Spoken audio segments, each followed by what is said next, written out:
Welcome to Chillin' 101. We hope this video helps. You start by preparing your device. Make sure you have an active internet connection and your laptop is plugged in.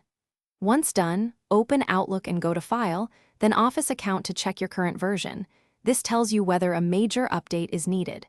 Make sure to close other Office apps and save any drafts because updates can restart applications. Now, stay with me.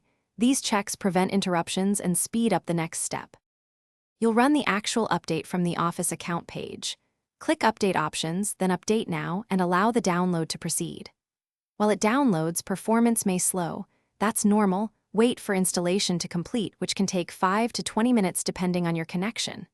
If prompted, restart Outlook or your computer. When it reopens, return to File Office Account and confirm the new version in About Outlook so you know the update succeeded. You finish by verifying core features. Check that mail syncs, calendar items show, and add-ins behave as expected. If something fails, first reboot, then run the Microsoft Support and Recovery Assistant to diagnose common Outlook update issues. Make sure Windows Update is current, and if needed, go to Control Panel, Programs, select Microsoft 365 or Office, choose Modify, then Quick Repair.